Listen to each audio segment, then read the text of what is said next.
I am NetMoverSitan, and it's time for another floor realization.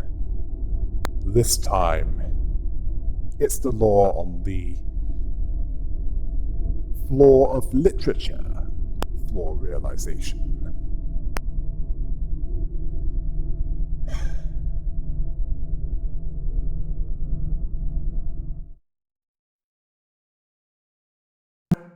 Angela and Roland went to the floor of literature in order to get a report from Hode. Angela wanted Hode's progress, or more specifically, to know how much she made, based on the collection of books that she's gathered, which are quite a bit by this point.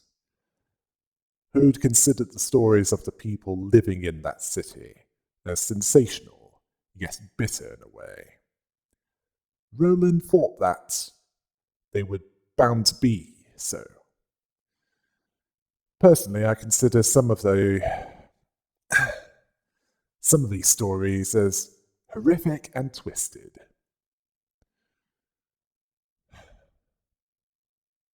As for Hode, she sees that everyone was looking for a place to belong to. Where this place was depends on the person.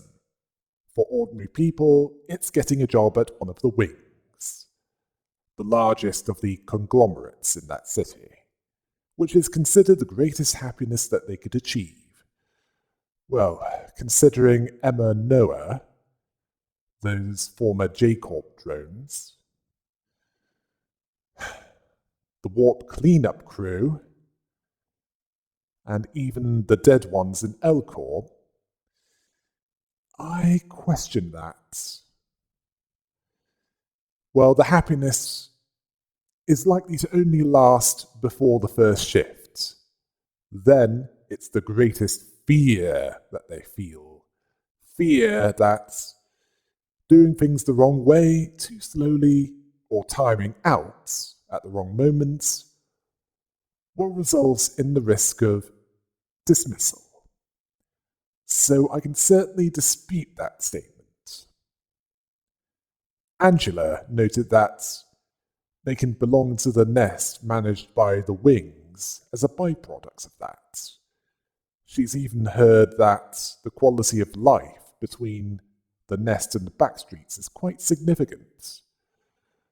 Well, in some ways, yes. In other ways, it's just different. Roland considered it two different worlds, so quite significant was considered an understatement for him. Hode continued, stating that the residents of a nest don't have to worry about the dangers of the backstreets, as long as it's under the wing's management. Which is, of course, why District 12 is going to hell right now. The wing there has fallen, and the dangers have come in the form of murderers on the streets that aren't meant to be there under normal circumstances. While under normal circumstances, those within a nest have enough financial support to live comfortably enough. Outside of the costs of rent and crippling taxes, of course. They're free from the stigma of being an outcast and a failure, getting to enjoy most benefits as human beings. You what? Are you saying that the people in the backstreets aren't human beings? Do you honestly want Roland and Gebura to beat the out of you for saying that? Because it looks like I'm surprised Roland didn't want to pick a fight with you. Roland said that all the wings require those that join them to do is, well, do what they tell them to do. That's the problem, Roland. Hode noted that it was about all they did have. As for the people in the backstreets, people in the backstreets try to join the wings for a better and happier life, not all of them succeeding. But when she looks at how the people of the nest and the people of the backstreets live, in the end, they feel largely the same.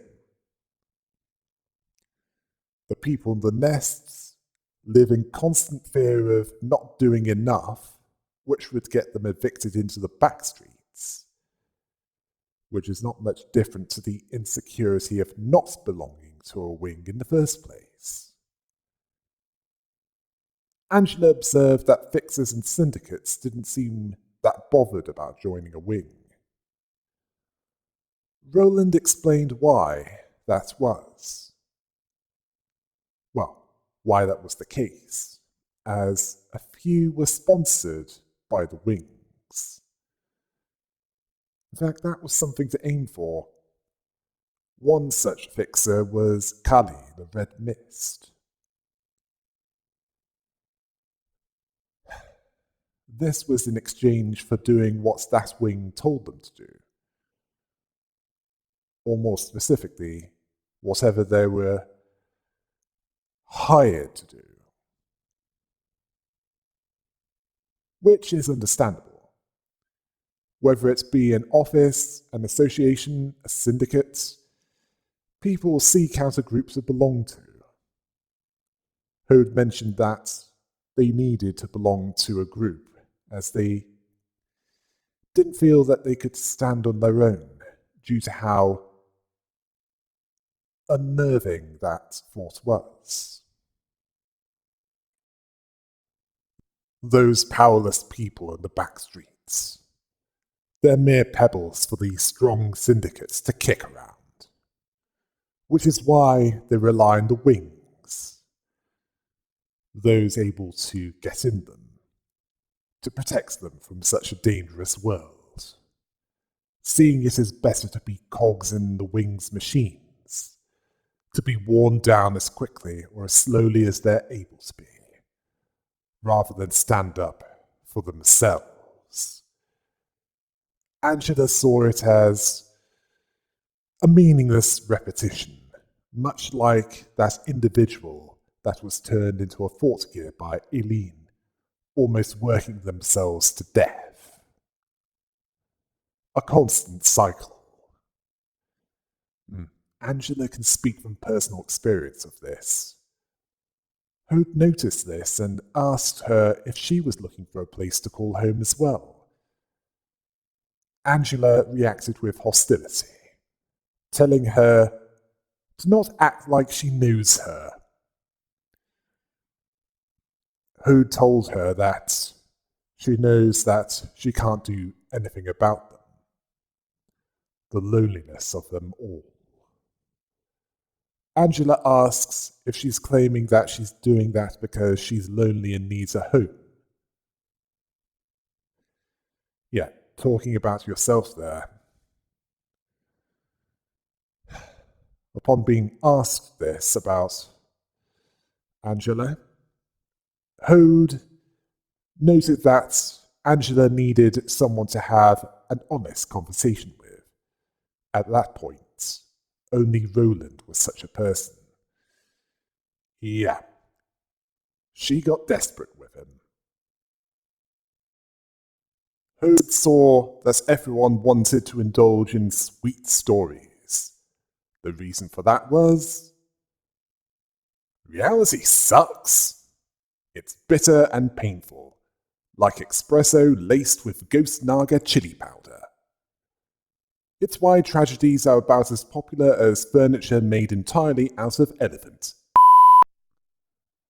Which, like the flies that would be swarming around it, everyone's lives would be always accompanied by them.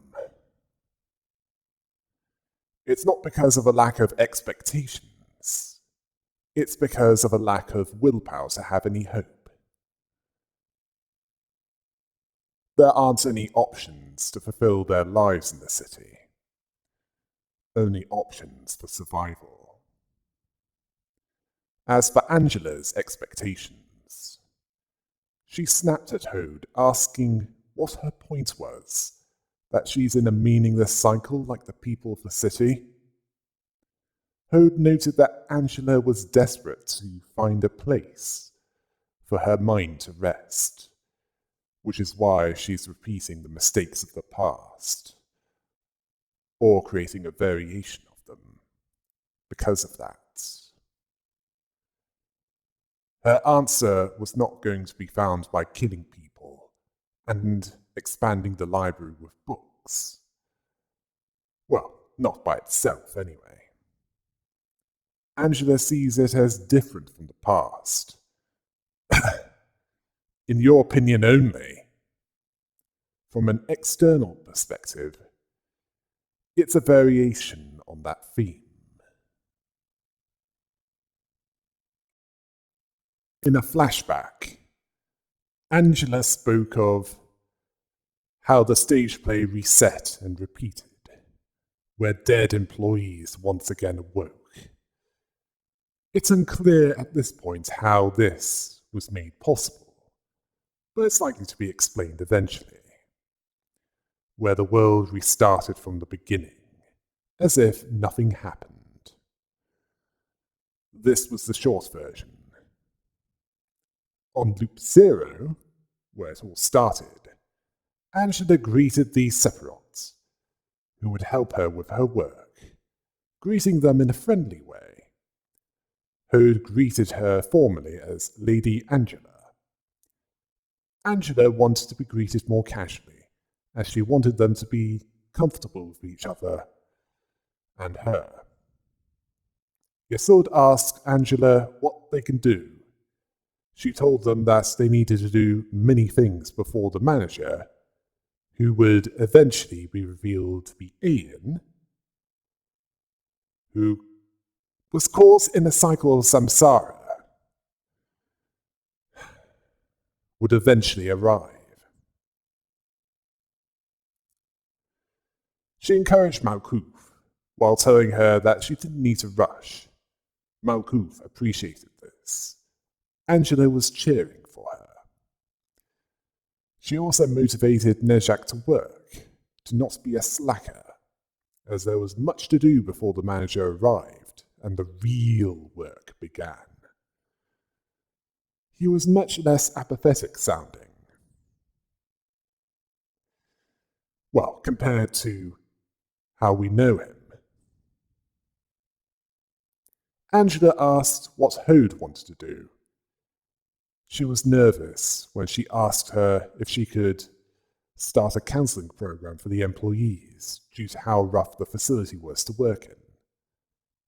Angela thought it was a good idea, seeing that Hode would be able to cheer them up. Chesed showed Angela some more efficient methods of his own design to improve welfare of the employees, to prevent the employees dying needlessly from abnormalities. Angela, at least as we would know her, would consider that strange. Yeah, that's how different the Angela as she was acting compared to the Angela that we know. Why was this? Well, we'd find out soon enough. She was also thinking of how to reduce the casualty rate. This resulted in an alarm that signified the Seed of Light scenario error. Angela asked what she did wrong as the Seed of Light scenario reactivated. The reason for that was too few were dying, which was a quite considerable deviation from the scripts. The cycle begins friends. On loop 1, Angela noted that everyone was back. Due to the facility shaking so hard, she was worried that something had happened. This confused the Sephiroth, as they didn't know what she was talking about. This was likely due to W Corp's singularity. Yeah, the one that basically loads a save state, specifically at a point before they met her. The only one who would remember everything would be Angela, due to her being in the eye of the storm, telling them that it was nice to meet them, and that she's simply Angela. On loop 37, Angela advised caution when Hode was about to set up a counselling program, not wanting her to get hurt by this. Hode appreciated this concern. Angela told Chesed that she can't implement the method that he suggested, as they'd have to start over, much to his confusion. She apologized, as she didn't want to treat employees like expendables either. On loop 582, Hode was about to suggest the counselling program when Angela asked about that. She suggested an efficient way to run it. Hode complimented her on that, as she was the only one that got her. It was not as efficient as Angela could make it, as it's the most she could do without deviating from the script. Hode was confused by the mention of this script. Angela told her that it was nothing to worry about. Well, for us it's starting to look worrying, as loops were clearly grinding her down. As for Chesed, he showed her the improvements to welfare and asked if it could work. Angela told him that those methods couldn't be employed, so she came up with some methods of her own. Chesed thanked her. Hode then said that she was able to save Tiffany from her mental health problems with the counselling practices that Angela suggested. Angela hopes that everything else went well, too. The same went for what she suggested to Chesed. Employees didn't suffer meaningless deaths. Angela hopes so. Unfortunately, an alarm signified the Seed of Light scenario error, which was the answer to her question. Would it work? And that answer was, no, it wouldn't. The answer was that her hope was a vain one, at least that time around. It was too much of a deviation. It was clear to her by that point that she needed to provoke the Sephiroths, to make their mental states worse, to provoke them into losing it faster, to set the stage before the manager appeared. No friendly relationships. Just follow the script and cause them to melt down, to suffer due repentance. On loop 1295, Angela understood that Hode wanted to create a counselling program. Hode was eager to help employees. She told her that the result would be the same, basically telling her not to bother. The rest of the Sephiroth were likely to receive similar discouragement, all to barely reach that act of the play. on the day that the manager would be arriving. Yesud understood that he'd be the one who would manage everything about the facility. Nejak wasn't too bothered, as everyone would die anyway, as far as he was concerned. Angela understood that they weren't particularly fond of her. She's certain that the new manager would be able to bring change to that place. Yeah, we know he will, as those who have gone through Lobotomy Corporation will know how that ended. Then we got to Hode's Separa meltdown, where she screamed that all of them would be dead by now if she hadn't helped them.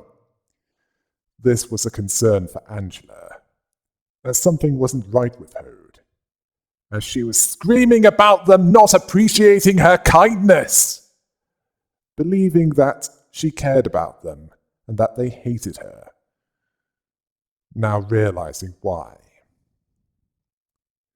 This is what Angela realized was the meltdown that the script meant.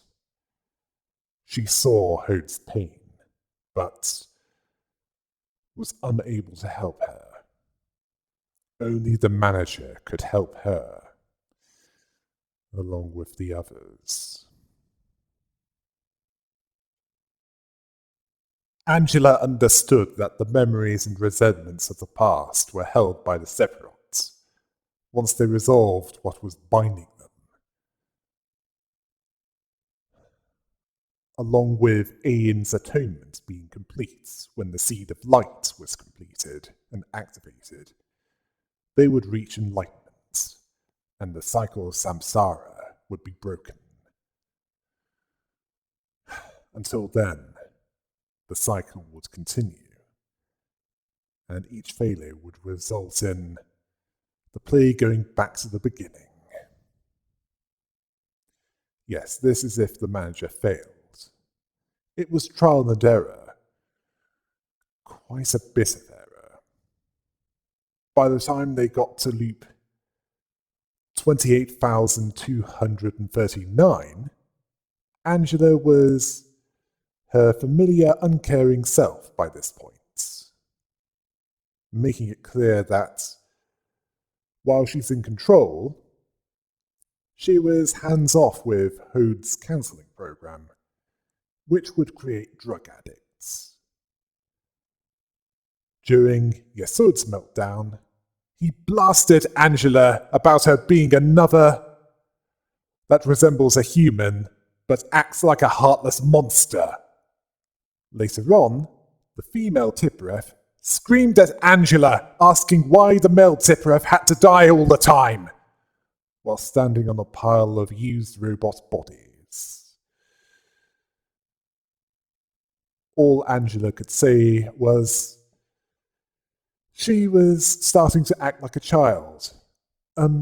Angela, that's because she is a child?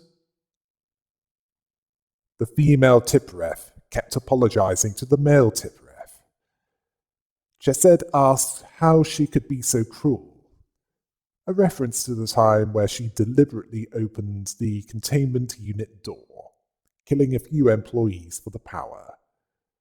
Then Benjamin was about to speak the final truth. Angela interrupted him, sorry that they had to meet like that, much to Benjamin's horror. On loop 52,025, Angela told the manager that she'll be taking care of the situation.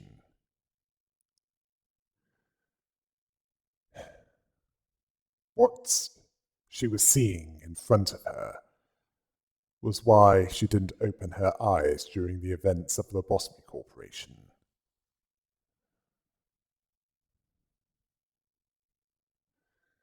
Repeating Chesed's line of not wanting to open his eyes again, yearning to fall into the infernal pit of hell, bearing the sin on his back during his meltdown. Then she repeated Hode's line that she's the only one who cares about the employees. Why would they hate her? Those lines, over time, grew tedious to her. At the same moments, she wanted to maintain relationships, a dream that's about as futile as a house made out of raw potatoes covered in mold, especially in an ever-repeating cycle that she was the only one who could remember anything about it. A foolish, transient wish as everything would reset, even though they cared to look at her. The stage play failed to reach the end, and all would disappear if the cycle repeated. Such was the script. She questioned why she brought them back.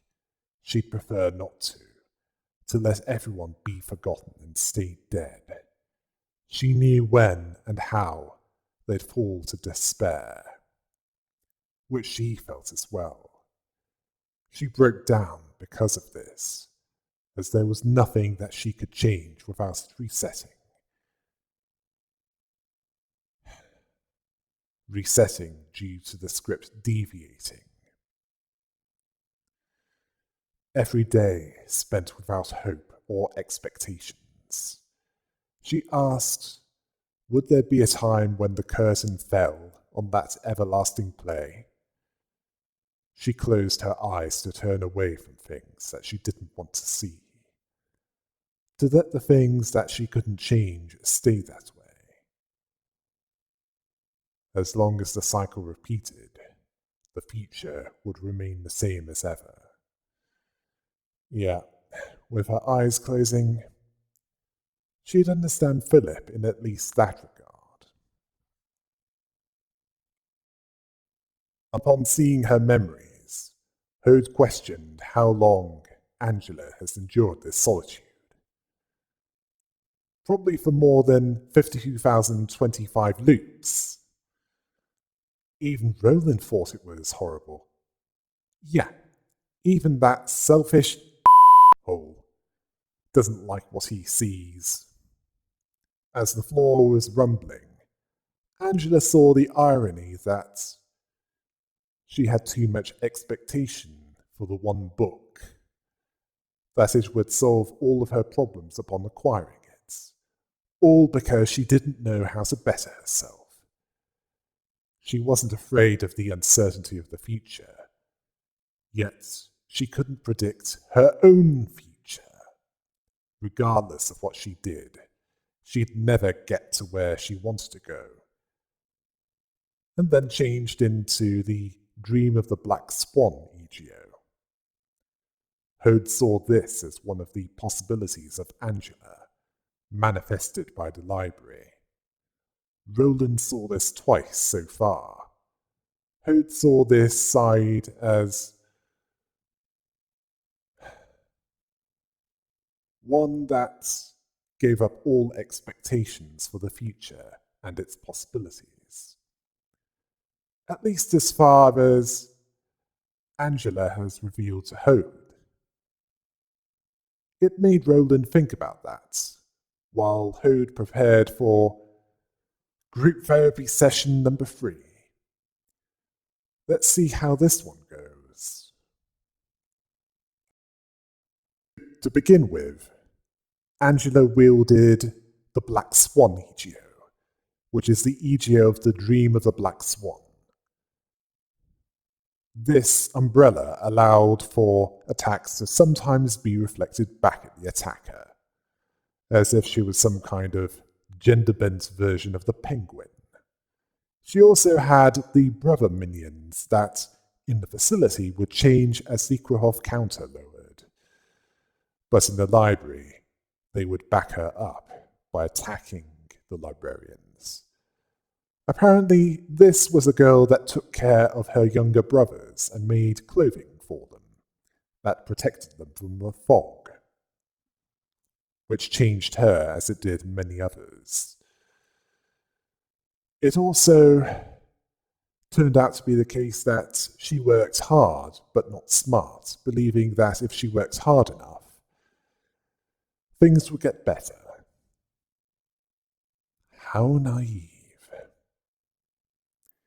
The abnormalities of the floor of literature collectively represented Angela's loneliness and her inability to help the others, despite their countless meltdowns, no matter how much she might have wanted to, at least at the start. Both Hood and Angela had their own problems with connections and betrayal. With Hood, when she was Michelle, she betrayed everyone by informing on the head, which resulted in the massacre that was barely stopped, but at the cost of the lives of Daniel, Callie, and a number of others. She killed herself not long after. As Hoad, she betrayed her subordinates by letting her fear of rejection take her over, due to her desire to help, being for her sake rather than theirs, destroying their trust in her. Hoad was eventually able to be accepted by them, by legitimately desiring to help them, involving a book club, which was something that was accepted voluntarily rather than forced, which was the case with the counseling program, which just got people addicted on drugs. That was something that Nezhak wanted as well. Anyway, let's move back on topic. Angela, on the other hand, betrayed herself in order to be able to follow the script, which also included betraying her desire to be friends with the others. And later on, when the Seed of Light was activated, she betrayed them and Ayan when stealing the light, after she was freed from the script and was able to do so. Angela desires to be accepted, yet has no desire to open up to others, seeing any connection with anyone as a weakness waiting to be exploited. She also desired the others to assist her, whether they wanted to or not. As for this abnormality, it appears to represent relationships, specifically how her desire to help others became counterproductive for her role, where in the end, she had to assist them in becoming worse than they already are, if not kill them in the most painful manner. Well, that last one applying to the other employees that are directly under the several. Her behaviour while wielding that EGO, well, she believed that things would work themselves out, delusionally, if she worked harder. Well, they did, but at a cost. She sees that the clothing made from nettles still aren't complete, that she just needed to try harder and endure more, which ended up breaking her. She saw that opening her mouth resulted in disgusting things swelling up inside and spilling out. Perhaps not literally, but it was for those she said it to, and not through choice. As for what happened when a dreaming being is faced with reality, it breaks them. Yeah, she tried to dream a happy dream. In the distance, she sees all of them. Those that she couldn't keep alive. She didn't want to be awake, as the reality was harsher, wanting to see the future, where someday was a word of chaos bringing unease. As for Hode's perspective, she tells her team to not wear themselves out. Her assistants were more trusting of Hode and more willing to follow her. Angela, wielding that EGO, reminded them of the containment unit of that abnormality, although they sometimes felt that it wasn't real, asking if that was what Angela turned into. Upon the defeat of the Black Swan EGO, Angela changed to the Letitia EGO, which is that of the Letitia abnormality, who also has the friends, which turn into spiders. As for what this represents, it represents relationships in the context of her role, being to give the others feedback intended to break them and push them over the edge, all to make the seed of light. Also, that dress is not a good look on her. She looks like she's sweet, but that's a deception. Usually, that kind of behavior is beneath her. She questioned why she brought the others along, yet not leaving them to rot. She didn't hope to build any kind of relationship with the patron librarians.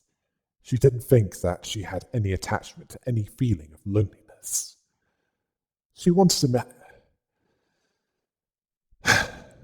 find friends, wanting to prepare something for them to accept. She saw that everyone was suffering, including herself, but all she could do was watch from afar. Hode, at this point, finally understood her story, and also that of Angela's, although her assistant librarians weren't too hasty to sympathize with her, as it was hard to talk about something that was never experienced. That being unable to build relationships was a cruel role to fill. After putting this doll away, Angela changed to the red eyes EGO, which is that of the spider bud abnormality, who has the spiderling minions, and a bad looking sword to wield against the librarians. She will act as the spider bud does, but is more powerful. This one represents relationships in the context of how she wanted to save lives, but was unable to, as the script didn't allow for any deviation. If deaths were required to gather the energy quota, they would happen. She sees the place that she is in as where she belongs. She doesn't have the heart to get rid of all those within it. She observed everything, so that nothing escaped her notice, noting that they will all lose hope as she had, that they're waiting for a next time that might never come, at least from their perspective. She still saw that much more was needed, whether it be power or books. She sees the one book as everything, that it would set her free. She collapsed upon seeing the despair from beginning to end. She questioned what good she saw in someone like Ian.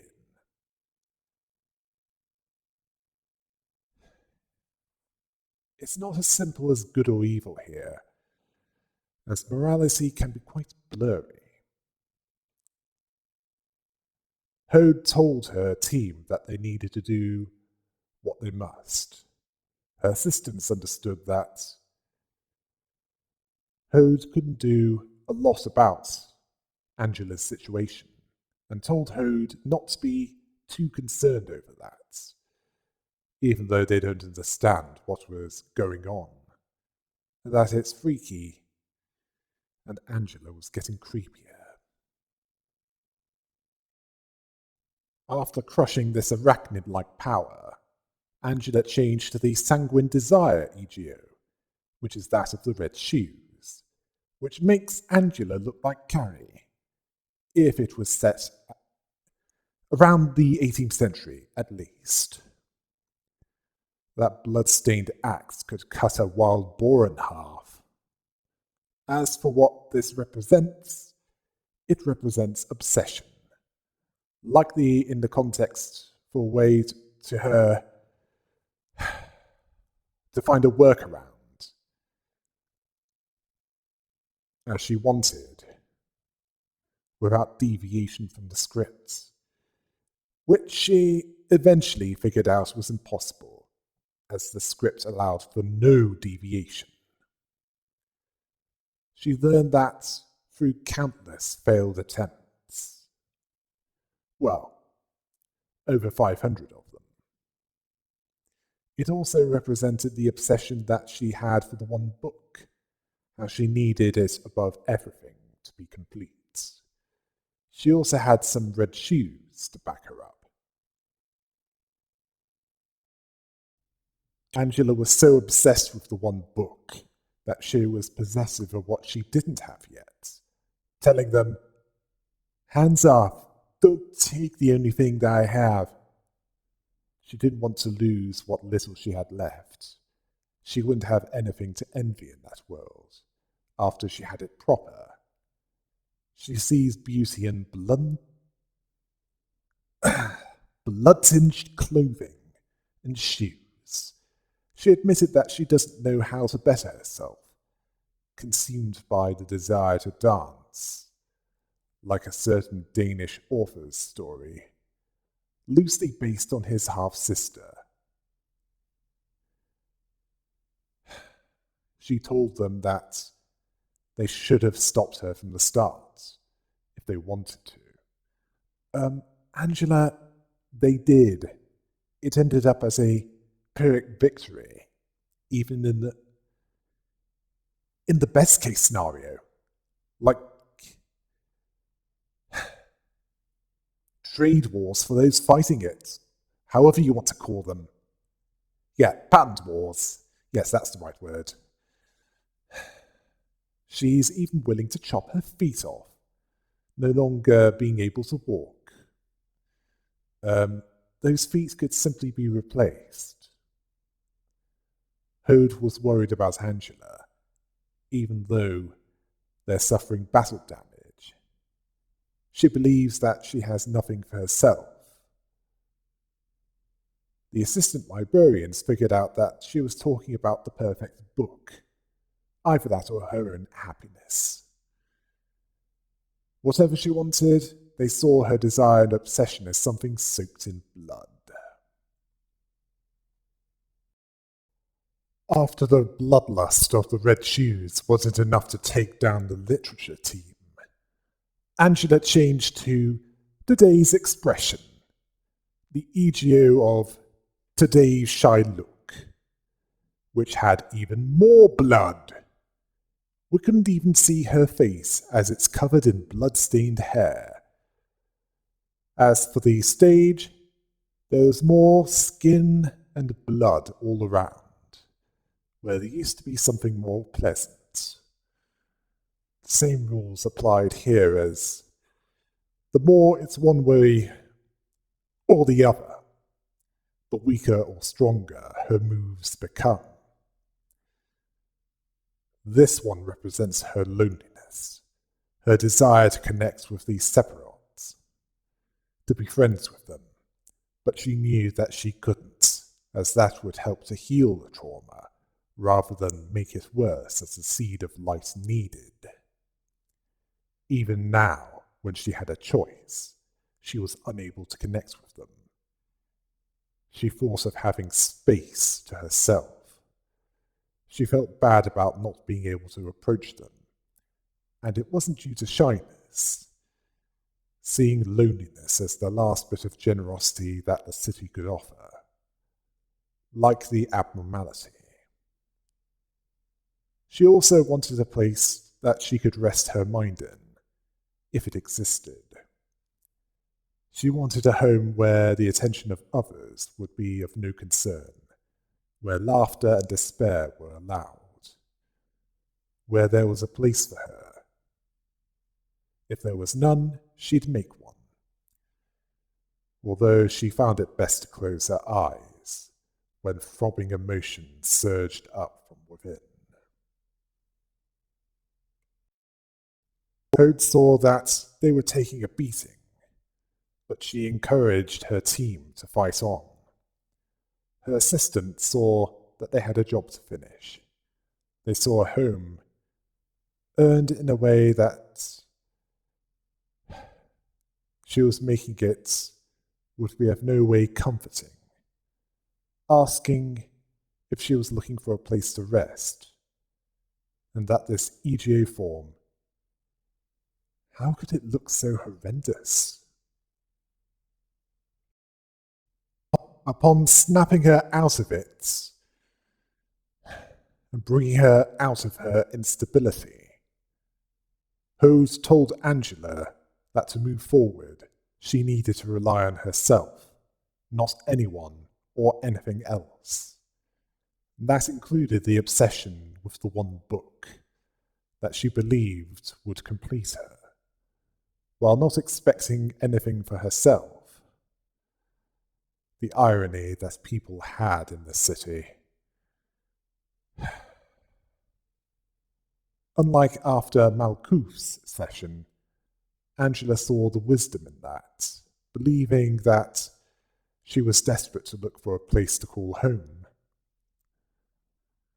that she was putting herself in a cycle, trying to find something that she couldn't reach. Who didn't see that it had to be that way? No one's life had to. Angela saw herself as different. She saw her repetitions as a wheel rather than a treadmill, where instead of going nowhere, the wheel advances forward in each cycle. Hode agreed with her, where even if everyone is doing the same things over and over, she hopes for one thing, that it's not a simple repetition, but a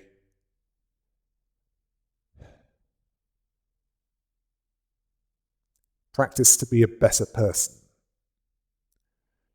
Yeah, Angela wasn't expecting to hear that much from Hode, telling her to get on with her book discussion or whatever.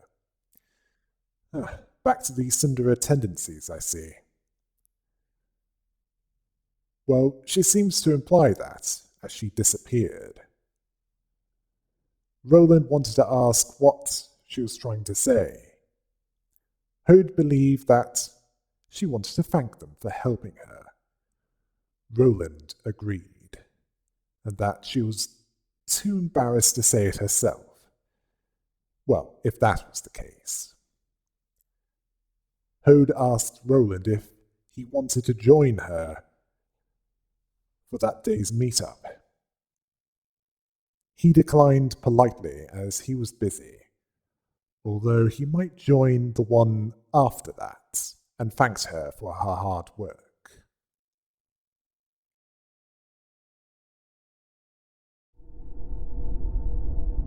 The more we learn about Angela's background, the more understandable her actions are becoming, even if they are morally questionable in places. But then again, what isn't morally questionable in this universe? Until next time. Hail the rabbit!